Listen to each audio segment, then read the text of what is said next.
विद्यार्थियों, स्वागत है आप सबका। आज हम आप लोग के लिए साहित्य से 20 प्रश्न लाए हैं जो आपके लिए बहुत ही महत्वपूर्ण हो सकते हैं। तो आइए देखते हैं कि होली है अथवा होरी है ना, आपसे पूछा जा सकता है कि होली है अथवा होरी किसकी रचना है। तो ये निबंध है प्रताप नारायण मिश्र का, और प्रताप नारायण मिश्र को शुक्ल जी एडिसन कहते हैं, बालकृष्ण भट्ट को स्टील कहते हैं।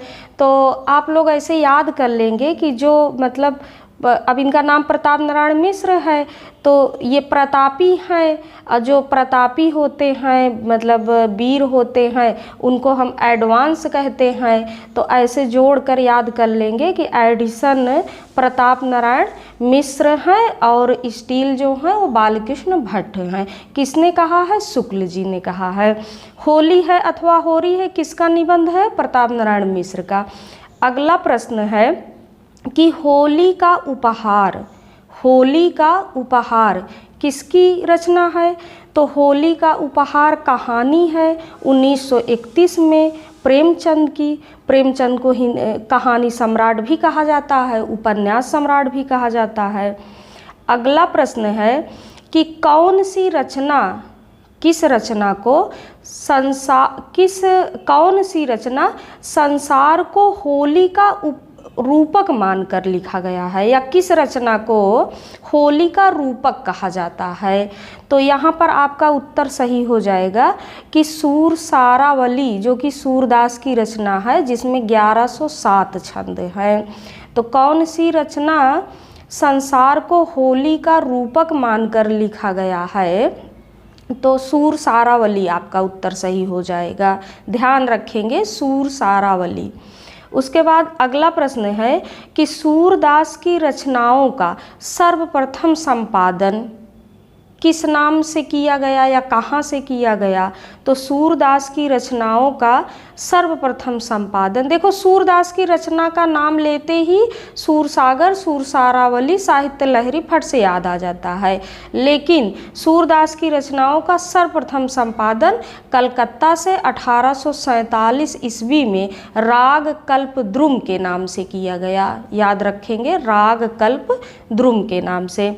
अगला प्रश्न है कि अलंकार, नायिका भेद, दृष्टकूट के पद सूरदास की किस रचना में मिलते हैं? अलंकार, नायिका भेद, दृष्टकूट के पद सूरदास की साहित्य लहरी में मिलते हैं, जिसका प्रकाशन 1550 ईस्वी में हुआ। और यह भी प्रश्न पूछा गया है कि साहित्य लहरी में दृष्टकूट के कितने पद मिलते हैं? तो 118। ये टीजीटी 2019 का प्रश्न है कि 118 दृष्टकूट के पद सूरदास जी की किस रचना में मिलते हैं? तो साहित्य लहरी आपका सही होगा। अब कितने दृष्टकूट के पद हैं? तो 118 दृष्टकूट के पद हैं।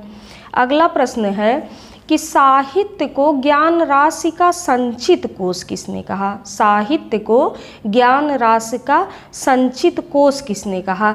तो उत्तर हो जाएगा महावीर प्रसाद द्विवेदी। महावीर प्रसाद द्विवेदी ने साहित्य को ज्ञान राशि का संचित कोश कहा है।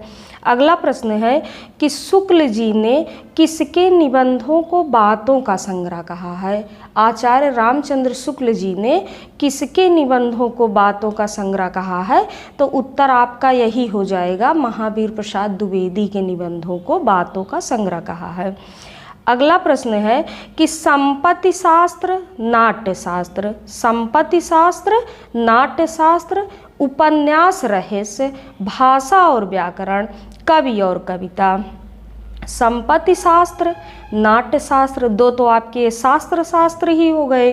फिर उपन्यास रहस्य, उपन्यास रहस्य, और भाषा और व्याकरण, भाषा और व्याकरण, कवि और कविता किसका निबंध है?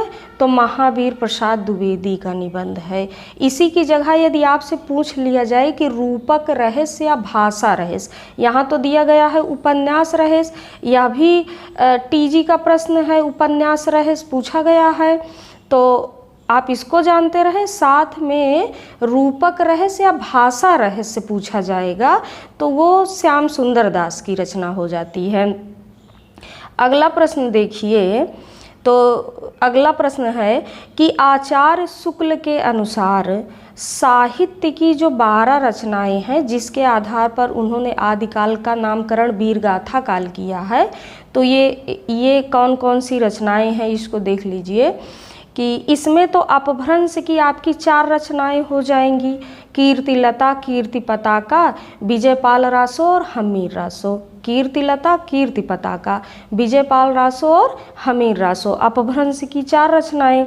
और देश भाषा काव्य की 8 रचनाएं हैं जिसकी एक ट्रिक हमने बनाया है कि खूब पर पृथ्वी, जय विद्या, जय खुसरो। खूब पर पृथ्वी, जय विद्या, जय खुसरो। आप इसको जय जय विद्या खुसरो भी कह सकते हैं, अपनी सुविधा अनुसार बना लीजिएगा। तो आइए इसका मिलान देख लेते हैं कि खुसरो से तो हो जाएगा खुसरो की पहेलियाँ, खुसरो से खुसरो की पहेलियाँ। जय से जय मयंक जस चंद्रिका, जय से जय मयंक जस चंद्रिका। विद्या से विद्यापति पदावली, विद्या से विद्यापति पदावली। जय से जयचंद प्रकाश, तो जय जय 2 बार आया है तो एक जय से जय मयंक जस चंद्रिका होगा और एक जय से जयचंद प्रकाश होगा। अब विद्या से विद्यापति पदावली हो जाएगा, खुसरो से खुसरो की पहेलियाँ हो जाएगा। पृथ्वी से पृथ्वीराज रासो हो जाएगा, चंद्रबरदाई की रचना। और पर से आपका परमाल रासो हो जाएगा, इसी को आलाखंड भी के नाम से भी जाना जाता है। बा से हो जाएगा बीसल देव रासो और खू से हो जाएगा खुमान रासो। बा से बीसल देव राजो, बीसल देव रासो, बीसल देव रासो और खू से खुमान रासो हो जाएगा।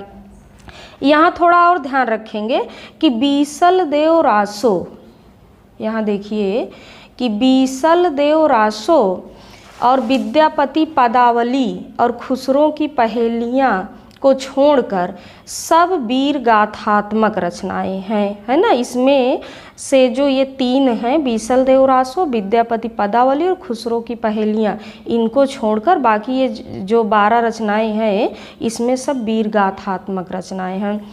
अगला आपका प्रश्न हो जाएगा कि ये 10वां प्रश्न है, देखिए कि मिश्र बंधु विनोद कितने भागों में है। मिश्र बंधु विनोद कितने भागों में है, तो मैंने 2 विकल्प दिया है, 2 और 4। तो बताइए कितने भागों में है, 2 की 4? आप बताइए 2 भागों में है कि 4 भागों में है। तो ये उत्तर आपका सही हो जाएगा, 2 भागों में है, 2 भागों में है, जिसमें प्रथम 3 भाग तो 1913 में और चतुर्थ भाग 1934 में प्रकाशित हुआ था। प्रथम 3 भाग 1913 में और चतुर्थ भाग 1934 में प्रकाशित हुआ था। अगला प्रश्न है कि आशुग कवि की रचना है। आशुग कवि की रचना है, तो यहाँ भी 2 विकल्प है, बताइए नेमिनाथ रास है कि चंदन वाला रास। नेमिनाथ रास कि चंदन वाला रास, तो आपका उत्तर सही हो जाएगा चंदन वाला रास। आशुक कवि की रचना है चंदन वाला रास। यह 35 छंदों का लघुखंड काव्य है, 35 छंदों का लघुखंड काव्य है। और आशुक कवि की एक और रचना है जीव दया रास भी, जीव दया रास भी आशुक कवि की रचना है।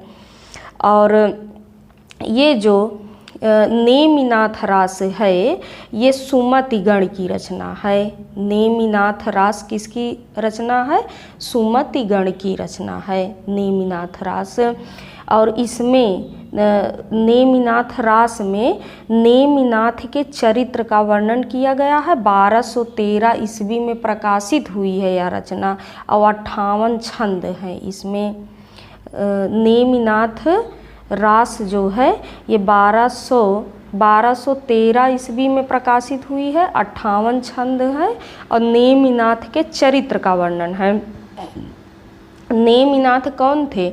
जैन तीर्थंकर थे। नेमिनाथ जैन तीर्थंकर थे।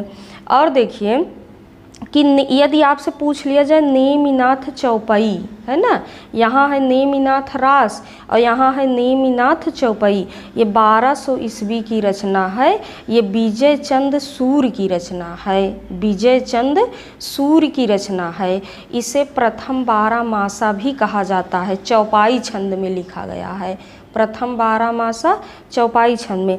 लेकिन हिंदी साहित्य का प्रथम 12 मासा, हिंदी साहित्य का प्रथम 12 मासा बीसलदेव रासो हो जाएगा, है ना, कार्तिक मास से। बीसलदेव रासो में जो 12 महीनों, वियोग के 12 महीनों का वर्णन किया गया है वो कार्तिक मास से किया गया है। बीसलदेव रासों में 4 खंड हैं और 128 छंद हैं और पद्मावत में आषाढ़ मास से है। बीसलदेव रासों में कार्तिक मास से है, पद्मावत में आषाढ़ मास से है। तो हम इसके आगे देखते हैं। तो आपका 12वां प्रश्न हो जाएगा कि साईं के सब जीव हैं कीरी कुंजर दोय, साईं के सब जीव हैं कीरी कुंजर दोय किसकी रचना, किसकी पंक्ति है? माली आवत देखकर कलियन करी पुकार, माली आवत देखकर कलियन करी पुकार, ये दोनों पंक्ति कबीरदास जी की है।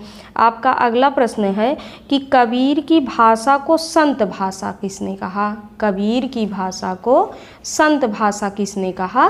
तो बच्चन सिंह ने कबीर की भाषा को संत भाषा कहा है। अच्छा, पृथ्वीराज रासो को मुक्तक काव्य किसने कहा है? पृथ्वीराज रासो को मुक्तक काव्य नरोत्तम स्वामी ने कहा है।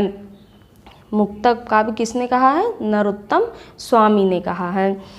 अगला प्रश्न है कि किसने पृथ्वीराज रासों में 68 प्रकार के छंदों का प्रयोग माना है? पृथ्वीराज रासों में तो 68 प्रकार के छंद हैं, सही है, लेकिन किसके अनुसार है? तो ये नगेंद्र के अनुसार है। और यहाँ ध्यान रखेंगे कि आचार्य विश्वनाथ त्रिपाठी के अनुसार जो छप्पय चंद्रबरदाई का निजी छंद है, छप्पय चंद्रबरदाई का निजी छंद है, किसके अनुसार? आचार्य विश्वनाथ त्रिपाठी के अनुसार।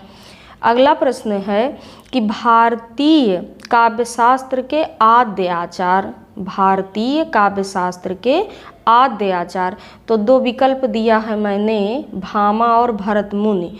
तो आप लोग बताइए कि भामा होंगे कि भरत मुनि हो जाएंगे? तो आपका उत्तर हो जाएगा भरत मुनि। भारतीय काव्यशास्त्र के आद्य आचार्य भरत मुनि हो जाएंगे। अगला प्रश्न है कि भारतीय काव्यालोचन एवं कला शास्त्र का विश्वकोश किस रचना को कहा जाता है? भारतीय काव्यालोचन एवं कला शास्त्र का विश्वकोश नाट्यशास्त्र को कहा जाता है, जो कि भरत मुनि की रचना है। इसे पंचम वेद भी कहा जाता है। अगला प्रश्न है कि रीत को संघटना किसने कहा है? तो आनंदवर्धन ने कहा है। रीत को संघटना आनंदवर्धन ने कहा है। ठीक, उसके बाद अगला प्रश्न है कि रीत के लिए मार्ग शब्द के प्रयोगकर्ता, किसने रीत के लिए मार्ग शब्द का प्रयोग किया? तो आपका उत्तर हो जाएगा वामन। लेकिन याद रखेंगे कि वामन से पूर्व दंडी ने भी कहा है और वामन के बाद कुंतक ने भी कहा है। तो विकल्प में दंडी होंगे तो दंडी पर लगाना है, वामन रहेंगे तो वामन पर लगाना है और कुंतक रहेंगे तो कुंतक पर लगाना है ना। रीत के लिए मार्ग शब्द के प्रयोगकर्ता वामन अधिक प्रसिद्ध हैं, लेकिन वामन से पहले दंडी ने भी कहा है और वामन के बाद कुंतक ने भी कहा है। अगला प्रश्न है कि पांचाली रीत की उद्भावना किसने की? पांचाली रीत की उद्भावना वामन ने की। तो यहाँ पर 20 प्रश्न पूरे हो गए हैं। तो यदि आपको क्लास अच्छी लगती है तो आप इसको ज़्यादा से ज़्यादा शेयर, सब्सक्राइब एंड लाइक करें और हम मिलते हैं अगली क्लास में। धन्यवाद प्रिय विद्यार्थियों।